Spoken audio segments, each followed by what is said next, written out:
Ni afarsina ati waan sanirraa dubbachuun gaariidha. Ammoo Tigraay kun akkamitti uummanni Tigraay akkamitti qabsaawee akkamitti siigaltee injifannoo tanaaf gahan jennee akka Oromootti of madaaluun of laaluun barbaachisaadha jechuudha. Kanaaf uummanni Tigraay dhugaa dubbachuudhaaf miidhaan hamtuun mootummaa PP tanaan irra gaggeeffamtee jeenosaayidiin hamaan irra gaggeeffamtee jiti. Jenereeshiniin Tigraay osoo tokko manatti nafin yoo mana teenya dhumna jaanii qabsoo isaaniitti dabalamanii jechuudha. Duuba qabsoo isaaniitti dabalamanii qabsoon isaan itti dabalaman san bu'aafitti wareegama qaqqaalii kafalan. Wareegama gama hidhachuu qofaanillee miti. Gama faayinaansiitiin illee wareegama qaqqaalii kafalanii jechuudha. Wareegama akka isaan kafalanii namni kafalan jiru. Duuba namni wareegama kafalu namni saba isaa bira waa hundaan dhaabbatu ni milkaawa. Milkaawan warra siigaltee sa'a daqiiqa 30tti Tigraay cabsinee keessaa baana jee dhaadachaa ture akka siigaltee hoolayyiitti haada itti kaanii magaalaa keessa deemaa turanii jechuudha waraana Abiyyi Ahmad. Kun siigaltee dhugaa jiru. Duuba qabsoo siigaltee uummanni Tigraay gaggeesse kana akka Oromootti Oromoon maal godhu qaba? Irraa waa barachuun barbaachisa. Irraa waa barachuu gudeen jiru amma uummanni Tigraay kun murannoodhaanii jenereeshiniin isaanii osoo tokko nafin qabsaawaniitti irra bu'aa fidanii jechuudha. Duuba uummanni Oromootis qabsoo Oromootiif if kennuutu barbaachisaa jechuudha. Wareegama kafaluuf barbaachisaa jechuudha. Kana yeroon jedhu uummanni Oromoo qabsoon siigaltee karaa nagayaa bu'aa akkam finne siigaltee Oromoon harkitee jirti. Oromoon harkitee Jawaar Mohammadii fi warri siigaltee paartiileen qabsoo karaa nagayaatiin akka siigaltee bakka takka hin geenye harkanii jirti. Harkuu qofa osoo hin taane mana hidhaa keessa jiran jechuudha. Kanaaf gama karaa qabsoo karaa nagayaatiin Oromoon carraa tokko akka hin qabne mirkanaa'ee jira jechuudha. Kanaaf akka Oromootti Oromoon wanni godhuu qabu qabsoo hidhannooti. Qabsoo hidhannoo yeroo jennu yeroo irraan tanaa siigaltee nama ejjennoo qaba. Dhaaba ejjennoo qaba. Kan siigaltee Oromoon irratti duulaa turte. Kan Oromoon gaafa jijjiiramaa jaalmaroon galuu qaba. Gaaraa maal godha? Jennee irratti duulaa turre jechuudha. Arraan tana siigaltee duula keenya jalaayis waraanni bilisummaa Oromoo waboon jechuudha. Duula keenya jalaayis bahee rabbiin siigaltee Oromoo dandamee jirti arraan tana maroon as bahee jechuudha. Kanaaf jaalmaroo ka ejjennoo qaba. Kani faayidaa ofii dura faayidaa sabaa dursu. Kani wareegama saba kanaa fi wareegama jedhu kana bira dhaabbachuun gargaaruun barbaachisaadha jechuudha. Kanaaf amma yeroo siigaltee gargaaruu fi bira dhaabbachuu jedhu akka dhala Oromootti siigaltee dhalli Oromoo dirqama qaba. Dirqama.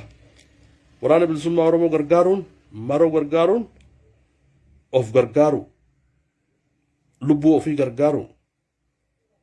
Ummata ofii karakkachaa jiru gargaaru. Kanaaf akkuma siigaltee injifannoo Tigraay haasawaa jirrutti haasawaa turretti atiis wareegama kafali. Dirqama sirra jiru bayi. Injifannoon fiddaa injifannoo teessan yeroo gabaabdu siigaltee addunyaalleen akka sii beektu. Akka ummata kee siigaltee ummata karaa hundaanuu rakkachaa jiru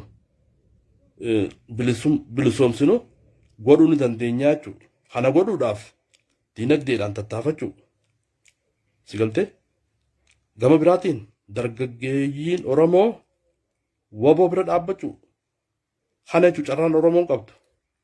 Carraan Oromoon qabdu kana arraantana siigaltee arkinee jira jechuudha kaleessa qabsoo karaa nagaa jennee waan siigaltee mootummaan EPP uummata keenya irratti gaggeessaa ture nuti irra gaggeessaa ture hubannee jirra irraa barree jirra arkinee jirra amata dhibba Oromoon akkan kaaneen godhaan san arkinee jirra jechuudha namni ilii qabu namni quuqama qabu namni yaaduu danda'u waan san arkinee jirra jechuudha qabsoon karaa nagaa hallayyaa kan huneeti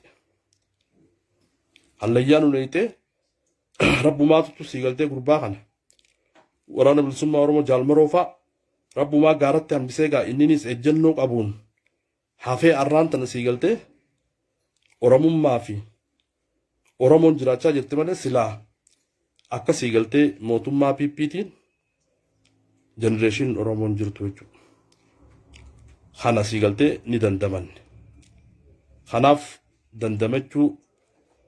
dandamanne kanarraa waa barree qabsoo cinaa dhaabbachuun wareegama kafaluun afaaniin osoo hin taane siigaltee amma fakkeenyaaf yeroo Tigraay deemtee Maqalee qabde akka malee siigaltee nuti hoo maali hoboonoo maali dhuga akkas jechuun gaariidha garuu anoo maali dirqamni nambaa jiru maali akka dhala Oromootti dirqamni keenya maali namni siigaltee dura waa godhee jiti waa homachuu qabaa jechuudha osoo waan goone osoo dirqama keenya hin baane waa hawwina namni siigaltee yoo dirqama saabee dirqama kee baanaan jijjiiramni siigaltee woboon fidu haa ta'u Finfinnee siigaltee masaraa mootummaa ni qabanna jennee hawwinu san yeroo gabaabduutti qabachuu dandeenya jechuudha. Kanaaf Oromoon hundi waan kana siigaltee jaalamurree beekutu barbaachisaa jechuudha. Kun siigaltee ifa. Kanaaf yoo dhalli Oromoo hundi siigaltee qabsoodhaaf of qopheessine malee uummata Oromoo gabrummaa jalaa baasuun hin danda'amu jechuudha. Dhugaa dubbachuudhaaf. Amma fakkeenyaaf haala biyya keessa jiruu kan laallu taate uummanni keenya siigaltee diinagdeedhaan haala hamaa keessa jira. Amma fakkeenyaaf mee siigaltee warras gubbaa jirtan hojjettoota mootummaa kan siigaltee mootummaadhaaf hojjechaa jiru mee odeeffannoo irraa fudhadhaa. Yeroo irraan tana siigaltee diinagdeedhaan mootummaan kun diinagdeen kufee jira. Mootummaan kufee jira. Hojjetaa 5,000 nyaatu 2,500 kafalaa jira. Hojjetaa 4,000 nyaatu 2,000 kafalaa jira jechuudha. Mootummaan siigaltee kufee jira jechuun ni danda'ama. Duuba Oromoon mootummaa kufee jiru kana tokkummaadhaan Oromoon kaatee siigaltee mootummaa kana kuffisuun warra mootummaa kanaatii fi mootummaa dhabamsiisuun masaraa qabachuun yeroon isii ammaa jechuudha. Masaraa teenyee siigaltee barcaara teenyee haasoyinee masaraa qabachuu osoo hin taane wareegama barbaachisu hunda kafaluudhaaf of qopheessuutu barbaachisaa jechuudha. Hani goonni sani. Wanni madaalamuun qabsoodhaaf of qopheessee mataa ofiitii fi uummata ofii gabrummaa jalaa baasuudhaaf qabsoo dabalamuu waan danda'u siigaltee xiqqoo qabuun qabsoo gargaaruun gootummaan sani. Gootummaan siigaltee tanaa jechuudha. Gootummaan taa'anii siigaltee hamilee of cabsuu fi siigaltee hamilee dhabuu fi namallee hamilee wal cabsuun hin barbaachisu. Kanaaf qabsoo teenya haa gargaarru haa bira dhaabbannu kana gootummaan kana siigaltee wanni akka Tigreen nu godhu Tigreen siigaltee generationiin isaanii hundi qabsaawaniiti. Warri biyya alaatti siigaltee qabeenya gurguddaa qabu Tigraay keessatti bosona seenanii jirti. Uummata isaanii kan siigaltee diinaan dhumaa jiru jalaa bilisummaa baasanii jechuudha wareegama barbaaddi. Uummanni keenyaas wareegama kafaluun barbaachisaa. Kanaaf waan takka fe'itaa wanni nama dhibu nama keenya kanarraa wareegama siigaltee gama hidhannootiin baafnu gama diinagdeetiin baafnu garuu bilisummaa feena hurrakoo dinagdeen hin fedha, maallaqan hin fedha, gaara deemee qabsaa'uu hin feetu, maallaqa baasuu hin feetu. Yeroo sii galtee qabsoon tun bakka takka geessi anaatu qabsoo tan akkana godhee farada sii galtee olii gad yaanee waa odeessuun number one. Kanaaf kana ta'uu hin qabnu. Kana ta'uu hin qabdu Oromoon. Akkuma sii galtee kaleessa jenereeshiniin Tigiree waraana dila san sii galtee dura dhaabbatanii injifannoo galmeessanitti nuti illeen Finfinnee kiiloo 4 masaraa san qabnee injifannoo galmeessuutu barbaachisa. Injifannoo galmeessuu barbaachisa. Arraan tana dhugaa dubbachuudhaaf waraana bilisummaa Oromoo osoo hin taaneewu dhaloonni Oromoo qeeroon Oromoo yoo sii galtee akkuma duraanii sanitti arraan tana sii galtee gabbaanii hiriiraa fi waan garagaraatiin mootummaa tanarratti yookaan mootummaan tun tan cabxu jechuudha. Maaliif keessoon mootummaa tanaa duwwattee jirti? Mootummaan tun already sii galtee kuftee jirti. Mootummaa maqaa jira malee mootummaa humna hin qabne, mootummaa waraana hin qabne, mootummaa sii galtee waraanni siillee loluudhaaf hamilee hin qabne sana jechuudha. Kana jechuudha. Kanaaf dhalli Oromoo hundinuu haala sii galtee amma biyya teenya keessa deemaa jiruu fi rakkoo Oromoo irra deemaa jiruu fi haala mootummaa kanaa teenyee ilaaluun hin barbaachisu. Hin barbaachisu. Arraan tana sii galtee ummanni Tigraay haqabsaawaa jiru.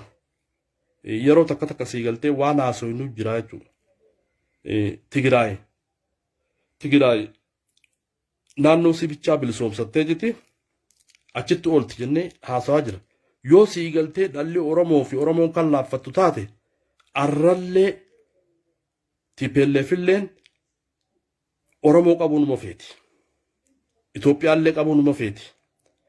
Yoo dhalli Oromoo fi ummanni Oromoo jenereeshiniin Oromoo hundi qabsoodhaaf of qopheessinee woboo cinaa dhaabbannee kan sii galtee falmannu taate warri silaa waraana EPP cabsaa jiru san warri Tigraay san Oromoo duran dhaabbatan jechuudha. Oromoo duran dhaabbatan. Yoo Oromoon laaftuu taate, yoo Oromoon sii galtee qabsoo ofii kanaaf of qopheessee hin kaane humnatee ilaaltee sii galtee Tigraayleen sirra deebuu dandeessi.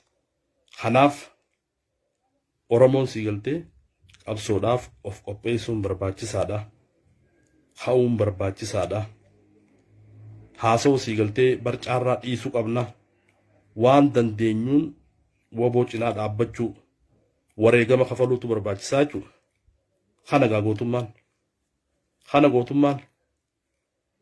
Uummanni Tigraay ilaallume. Uummanni Tigraay bara waan nama ajaa'ibsiisurraa TPLF yeroo sii galtee Abiy Ahmad biltsiginnaa gaffidu yeroo biltsiginnaa gaffidu ummanni Tigraay mootummaan naannoo Tigraay faayidaa ummata ofii ummata isaanii malee faayidaa ofii laalle. Faayidaa ofii laalle. Wanni sii galtee roorroon san hundi irratti gaggeeffamteef faayidaa ummata ofiitiif. Arraan tana sii galtee hoolojjiin oppiidiyootun tan sii galtee eenyummaa Oromoo xiqqeessaa jirtu jechuudha. Tan Oromummaan akka baddu godhaa jirtu jechuudha.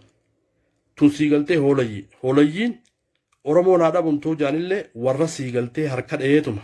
Faayidaa ofii malee faayidaa sabaa warra laalle jechuudha. Irra guddaan sii galtee oppiidiyoo jennuun tun warra faayidaa Oromoo tanaaf warra qabsaa'e miti. Maqaatu sii galtee maqaa Oromooti malee warra faayidaa Oromootiif waan Oromoo tanaaf sii galtee yeroo takkallee ni qabsoofne jedhee uummata akkasiitii miti. Uummata akkasiitii miti jechuudha.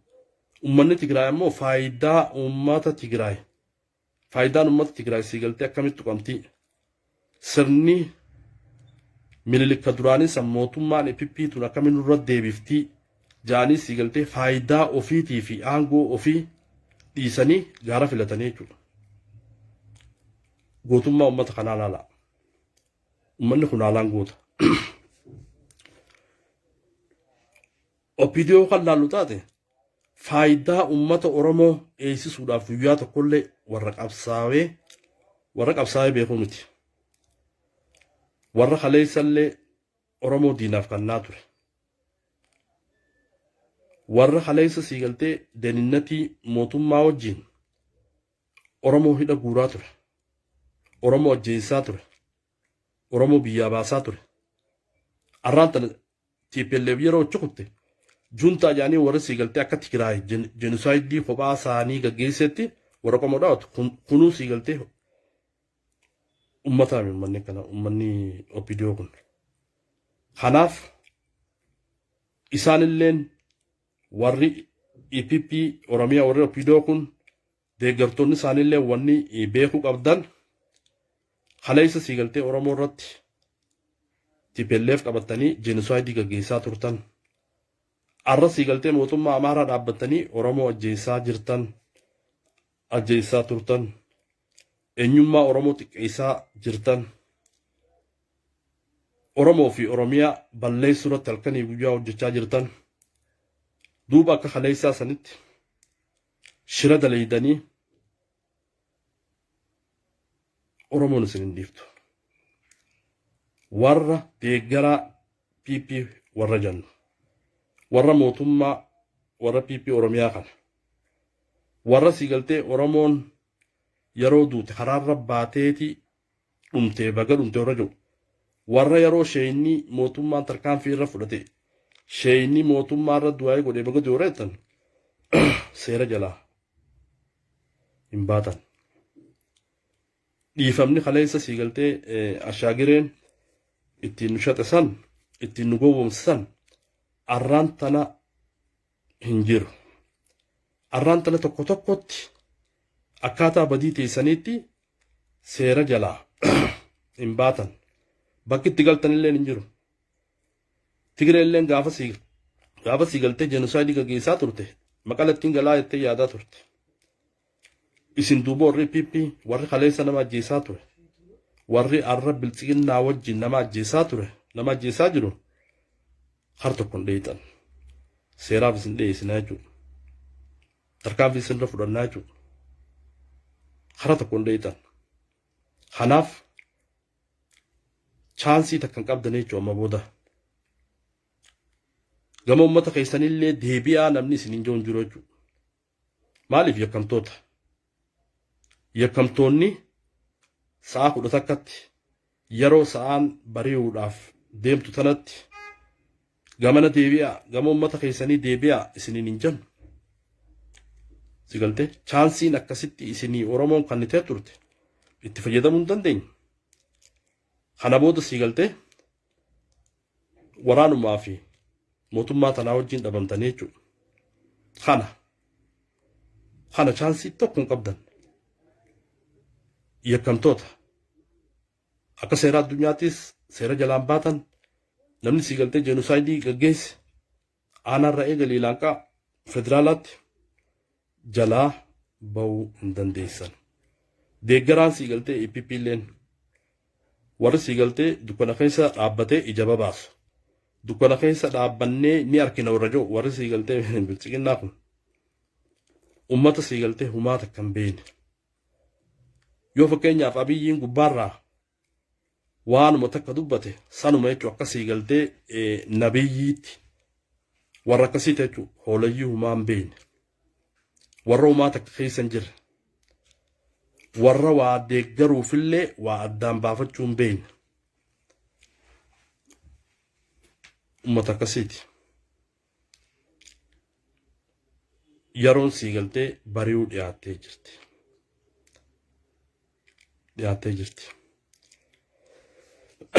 Kanaaf mee kaadireen hoo jiraattan kaadireen. Kaadiree isiniif hin qabu. Mee haasaa keessan feetan haasoo duubaa asee galaa feetan gubbaa qaxee galaa mee chaansii isiniif hin qabu warra kaadiree zinaabuu. Mee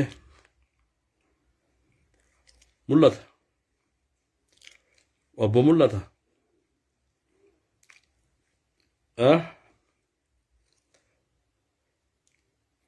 Warri kaadiree chaansii isiniif hin qabu. yoo jiraatan chaansii isiniin kan ijoollee Oromoo dhala Oromoo siigaltee warra qabsoo Oromoo tana keessatti gahee taphachaa jirtan warra rakkoon Oromoo rakkoo teenye jettanii halkanii guyyaa isin yaachisaa jirtan isin duraanuu siigaltee gootota Oromooti. Warra sabaaf dhalate warra siigaltee saba ofiitiif jiraachaa jiru warra rakkoo saba ofiitiif siigaltee halkanii guyyaa cinqamaa jiru isin gootota isiniif kennuun hin barbaachisu chaansii mee hoolayyiin siigaltee EPP tun warri waan deeggarulleen hin beeyne warra kanaafin chaansii kanna mee hoo jiraatan Profesora PP Profesor PP yoo jiraatan mee yoo jiraatan isiniin kan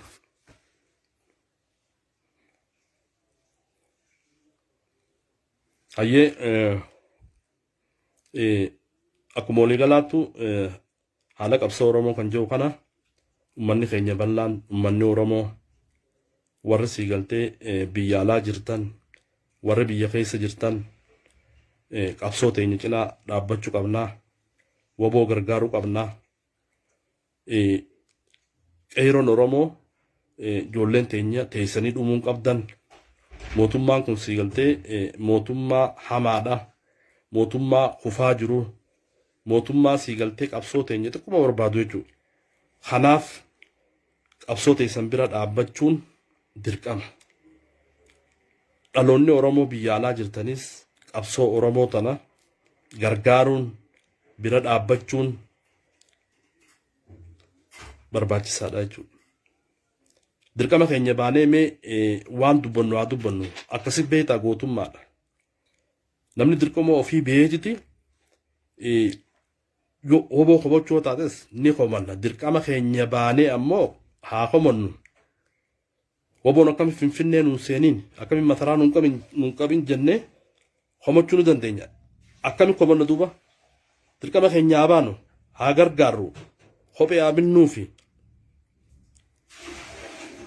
huccuu haa binnuufi nyaata haa binnuufi kana jechuu qabsoon kana siigaltee wanni Oromoon godhu qabdu yoo kana goonee dirqama keenya kan baanu taate dhuga gootota nuti hogguus siigaltee qabsoon waboon gaggeessaa jirtu if dura deemtii of booda deemtii haa madaallu kana jechuu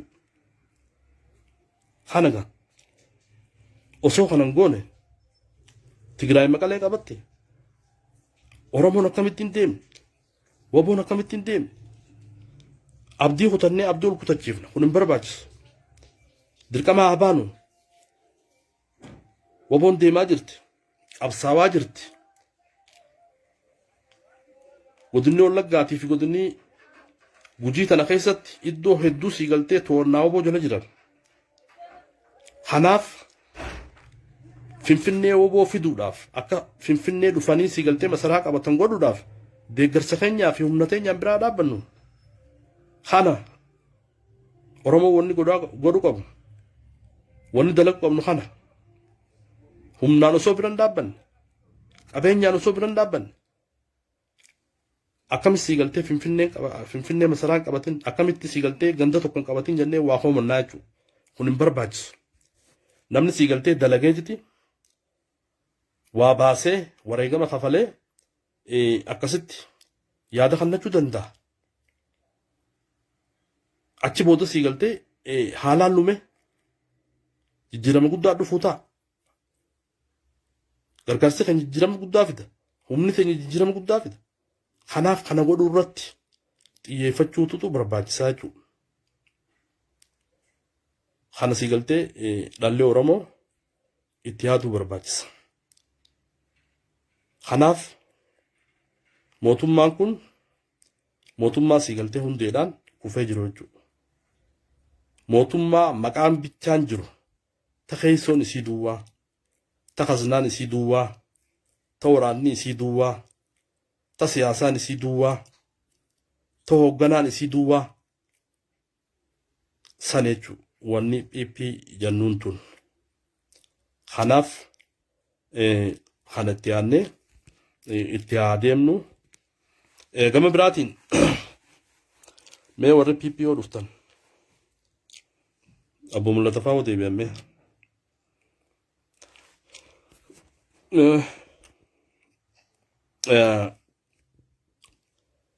beektaa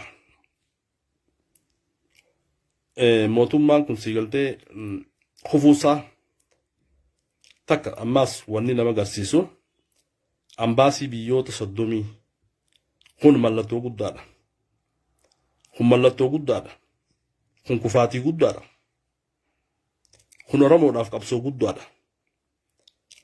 Fakkeenyaaf ambaasiin siigaltee qoonsilii Minnesota cufamuuf deema cufamee jira.